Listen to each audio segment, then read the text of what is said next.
បាទបងប្អូននេះគឺជាម៉ូតូ ADV 024គឺមិនចូលស្តុកមកបាន3គ្រឿងបងប្អូនមានពណ៌ខ្មៅនិងពណ៌ប្រផេះហើយក៏ពណ៌ស៊ីម៉ង់នេះអានេះម៉ូតូទៅមកដល់បងប្អូនអត់បានរៀបចំទេហើយម៉ូតូមកថ្មីភ្លាមអញ្ចឹងគឺមានសភាពបែបនេះគឺវា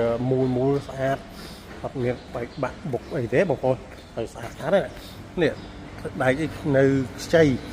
ទៀតយកទៅរៀបចំហើយក្រុមមេហើយនេះហើយគឺថ្មីបងប្អូននេះនៅសភាពបែបនេះអញ្ចឹងម៉ូតូមកទឹកមកគឺវាច្រើនវាប៉ុណ្ណឹងអានេះវាស្អាតហើយម៉ូតូនេះចេញមកវាស្អាតហើយក៏អាវនៅថ្មីហើយនេះអានេះ024កម្លាំង 125cc បងប្អូនយកទៅរៀបចំតែបន្តិចទៀតគឺថ្មីតែម្ដងហើយតម្លៃសមរម្យបងប្អូនរៀបចំហើយមកស្អាតគឺតម្លៃត្រឹមតែ33ទេគឺ$3,300ដុល្លារសហរដ្ឋអាមេរិកបងប្អូនមានអាមេរិកចង់បានមកមើលបានទីតាំងនៅផ្លូវហាណូយខាងត្បូងបងលំកងាន200 ម៉ែត្រហើយម៉ូតូក៏ option ទំនើបមែនតើរៀងក៏ស្អាតបែប sport នេះខ្ជូតមានកាមេរ៉ាមុខក្រោយស្រិនណាមកវាស្រិន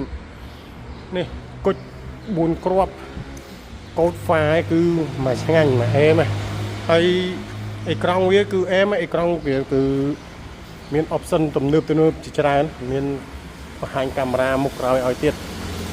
ហើយបងប្អូនត្រូវការអាចខលបានតាមលេខ069817785នេះហើយនេះថ្មីមែនតើថ្មីជាងគេនេះហើយក្រៅពីម៉ូតូមានជាប្រភេទ Kia Morning Kia Ray ដែរបងប្អូនចាប់អារម្មណ៍អាចមកមើលបានជ្រើសរើសយកមួយណាក៏បានដែរទីតាំងផ្លូវហាណូយខាងត្បូងបងលឿនកងាន200 ម៉ែត្រអរគុណជម្រាបលា